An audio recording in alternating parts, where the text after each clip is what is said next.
Hola, ¿qué tal? Mi nombre es Sofía Ferrero Cárrega, soy crítica de cine y les quiero hablar de 3 series que me gustaron mucho el año pasado, el 2021. Son series muy diferentes que están en distintas plataformas también. Y quiero empezar hablando de Escenas de un matrimonio, esta serie de HBO que se estrenó a mitad de año, un poquito pasado a mitad de año, que está protagonizada y producida por Jessica Chastain y Oscar Isaac. Es una serie que es una reversión de la serie y película homónima de los 70, de mitad de los 70, de Ingmar Bergman, el director sueco. Está filmada en pandemia esta serie, lo que hace que al principio de cada episodio, son 5 episodios, la serie tenga unos minutos, breves minutos, de preparación de estos actores entrando a escena, que en la narrativa, en la historia, no tiene mucho que ver, pero sí habla mucho del contexto de producción, porque todo el equipo técnico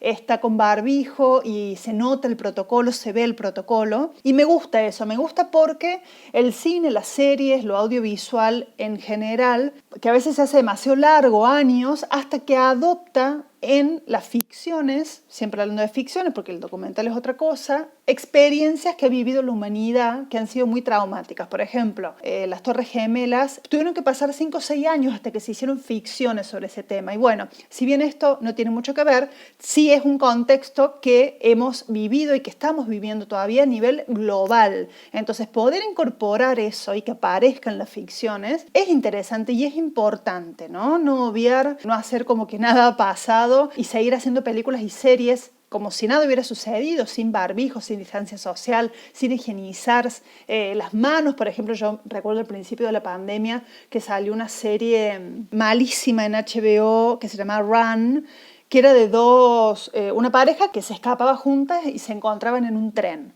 Bueno, todas las escenas en que entraban y salían a los baños, que tocaban las puertas, que iban al baño, no se lavaban las manos, se tocaban la cara porque se largaban a llorar en el baño. Esas escenas hoy tocan demasiadas sensibilidades. Quizás hoy no tanto, pero cuando sale esa serie, que es el principio de la pandemia, fue tan incómodo, fue bastante comentado, no fue algo que me pasó solamente a mí, por eso lo comento, sino que recuerdo que fue uno de los comentarios: qué desagradable, qué cochino, cómo vivíamos antes, cómo estuvimos tanto tiempo sin pandemia en realidad, cuando vemos en las ficciones ciertas cuestiones de higiene o de hábitos prepandémicos. Y está bueno notar eso también, porque el cine es un documental de su época. El cine es la historia viva. Pensemos que todos los avances tecnológicos influyeron directamente, incluso hay avances tecnológicos que vinieron por necesidad del cine, de hacer cámaras más livianas, que se movieran, cámaras que se pudieran adaptar al cuerpo, cámaras pequeñas para meterse en espacios reducidos. Entonces,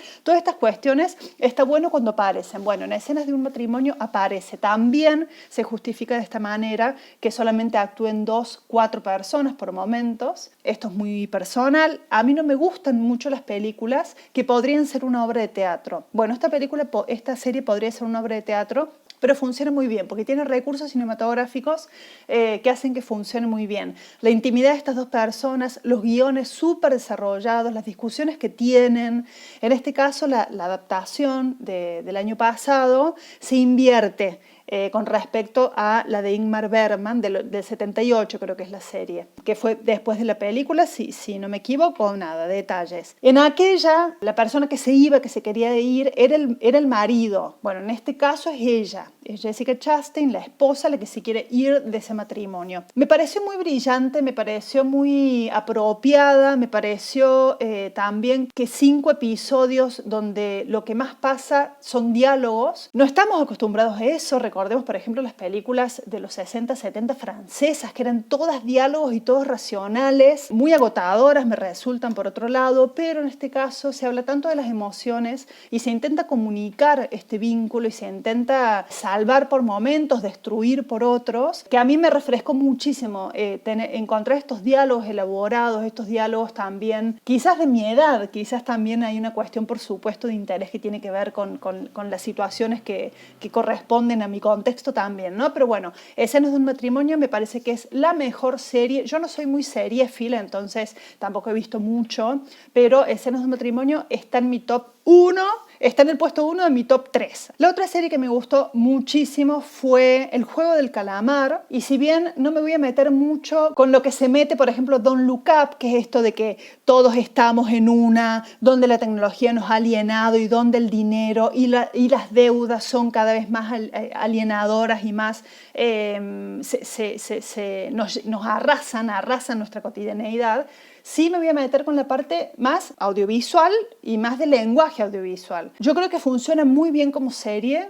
Ustedes saben, los que me conocen, las que me conocen, que yo adoro todo lo que venga de Corea. Me gusta mucho, lo veo, lo analizo, lo estudio. Y hace mucho que no me enganchaba con una serie coreana, básicamente porque usualmente duran 16 episodios de 1 hora, 1 hora y media cada una. Como yo trabajo de ver películas, a veces esas 16 películas que no veo me saca un poco de quicio, y porque las narrativas se podrían acortar un poco, bueno, por una cuestión ahí de economía audiovisual, pero no tiene nada que ver. Hay una crueldad que es funcional a lo que cuenta, no me pareció excesiva para nada. Sí, estoy de acuerdo con que no es un producto para las infancias. Había muchos niños y niñas viendo esta serie y no me parece que es el caso. La estética es fantástica, esta crueldad, son todos varones los que están en la cúpula de los que organizan este Juego del Calamar. Son todos varones de diferentes lugares, también hay una crítica ahí. Hay cuerpos muy diversos puestos en función de entretener a esta supremacía millonaria, obscena y asesina y cruel. Y también me gustó, que esto sí ya es de conocer un poco el ámbito audiovisual, que fue un guión súper trabajado por el director, que estuvo mucho tiempo, más de 10 años, escribiéndolo y buscando financiamiento para hacerla, y que el actor principal, que se llama Lee Jong-jae, es uno de los actores más lindos, que más explota su capital erótico, ¿no? Y de seducción. Y en este caso está puesto de otro lado, de otro costado, y eso también refresca mucho, sobre todo las industrias como la surcoreana, donde se hacen tantas producciones audiovisuales por año y se entra en una máquina y en una oferta-demanda, donde a veces, por ejemplo, se van escribiendo los guiones de acuerdo a cómo se van publicando los episodios y de acuerdo a los personajes que van pegando más o menos. Entonces, eso no solamente hace que sean absolutamente funcionales a lo que a algunos netizens, como se dicen en Corea, que son los ciudadanos net que opinan, les gusta, funcionales a sus gustos y a lo que esa parte comenta, sino también que hace que las condiciones laborales para las personas que participan del medio audiovisual, que forman parte, sean absolutamente insanas. Hay historias de actores y actrices, guionistas, camarógrafos que han sido entubados con suero en el medio de un rodaje porque hacía 48 horas que estaban filmando, por ejemplo, porque es muy contrarreloj. Entonces, ver un guión tan redondito, tan trabajado, que funciona tan bien y que ha gustado tanto, fue la serie más vista en el mundo. No solamente en ciertos países que estamos más acostumbrados quizás a ver cosas coreanas, y hablo de Argentina porque Argentina es uno de los países que más rankea en las series coreanas en Netflix. No, fue la más vista en el mundo. Entonces, también para analizar el fenómeno post-Parasite, ¿no? Que es la película esta multipremiada coreana que ganó el Oscar, ganó el Festival de Cannes, ganó un montón de cuestiones. Bueno, y creo que nos hemos abierto, muchas personas escucharon hablar sobre el cine coreano por primera vez, por ejemplo. Entonces, bueno, ya cuando dicen serie coreana, lo querramos o no, ya se hacen ciertas conexiones que hacen que respetemos, ¿no? Por lo menos que estemos abiertos y abiertas a la idea de ver esta serie. Entonces, bueno, por eso El Juego del Calamar me gustó tanto. Al mismo tiempo, tiene muchas cosas de la cultura coreana, esta tensión que hay en las producciones coreanas entre lo local y lo global, estos juegos del calamar en los que se basa la serie,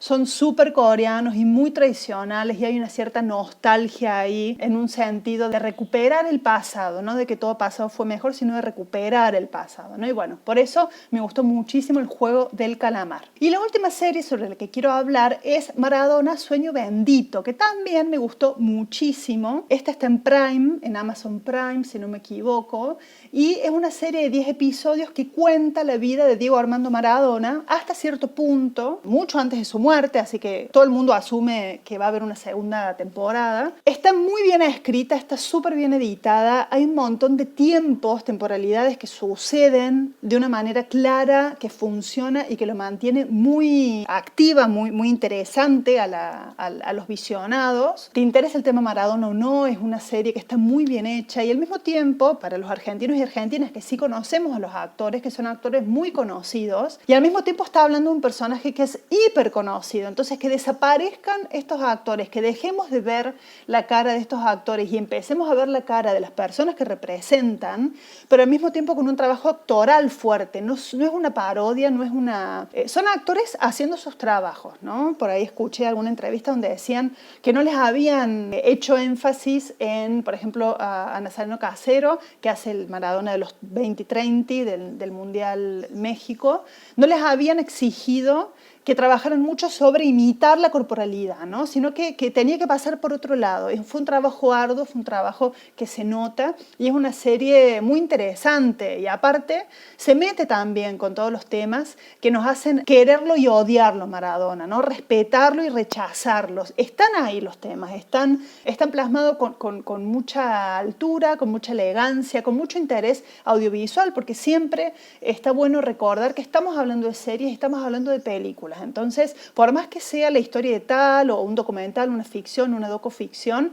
lo importante es que siga siendo interesante cinematográficamente, más allá de si es exactamente, refleja exactamente la historia, cómo pasó, la historia con mayúscula, ¿no? Los hechos, si sucedieron así o no sucedieron así. Hay que recordar siempre que estamos hablando de un producto audiovisual. Tiene una preproducción, una producción y una postproducción y también tiene una distribución, tiene un contexto donde esa serie sale, no es casual que haya salido después a un año de la muerte de Maradona. De hecho, el último episodio, que es el número 10, salió el día en que murió, hace un año, era la conmemoración de un año del fallecimiento de Maradona. Entonces, bueno, por eso Sueño Bendito, Maradona Sueño Bendito, también es una de mis series favoritas. Quiero hacer un insert para hablar de la última temporada de Sex and the City, que como se está emitiendo todavía no la incluyo dentro de las series del año pasado, pero me parece muy importante mencionarla porque, primero que cambió el nombre, se llama I'm Just Like That, y simplemente como eso significa. Después porque nos marcó una generación, es una serie que se dejó de emitir hace 20 años más o menos y que viene con mujeres que en otro contexto, en otro mundo, en otro contexto también después de un feminismo súper activo y mujeres que han centrado su existencia en la forma en la que lucen, en lo que se ponen, en los lugares a los que tienen acceso, en sus experiencias sexuales también, que a veces parecían una forma más de consumo en un sentido. Y bueno, y también porque suceden dos cosas. Primero, el personaje de Samantha, que era la más activa sexualmente, no está, tuvo mucha repercusión, tuvieron mucha repercusión las razones de por qué no está la actriz, Kim Cattrall, con escándalos en el medio, puteadas por Twitter y cosas bastante innecesarias. Y acá es interesante porque no fingen demencia, no es que el personaje desapareció un día para el otro, sino que la incluyen en el guión a través de mensajes, cartas, algún regalo por alguna situación que sucede. También el primer capítulo está muy bien escrito porque tocan todos los temas que todos y todas estamos esperando ver cómo los resuelven, digamos, se los sacan de encima, pero también de una manera que funciona a lo que están contando, funciona el guión, ¿no?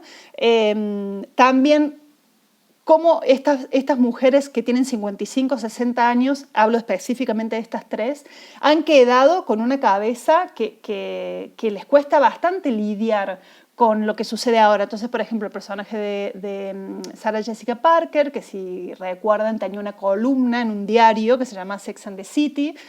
Las columnas en los diarios ya casi no se usan. Ella era muy reticente también a usar tecnología, el personaje. Entonces ahora está haciendo un podcast, por ejemplo. cómo lidian con el envejecimiento, con la estética, con el cambio en los cuerpos, con la formación académica, en el caso de Miranda, por ejemplo, que se mete a hacer una maestría o una especialización en políticas contra los racismos y humanitarias, y resulta que lo primero que tiene que hacer es deconstruirse ella con todos los preconceptos y un cierto paternalismo blanco norteamericano de clase privilegiada frente a todas las otras diversidades con las que comparte espacio, ¿no? Entonces, bueno, muy interesante lo que sucede en Just Like That, se los recomiendo. Todos los jueves se publica un episodio, así que no sé cuántos va a tener esta última temporada, pero a mí me está gustando mucho. Comenten, por favor, qué les gustó a ustedes, qué vieron, qué recomiendan, y si pueden, argumenten por qué. No tiren nombres al tuntún, sino que sea un espacio donde conozcamos cosas que no hemos visto, recomendaciones también, pero siempre desde un punto de vista crítico y con cierta argumentación de por qué lo recomiendan. Y por supuesto, si no les gustó o si les gustó, si les gustaron estas 3 series, también. Un abrazo.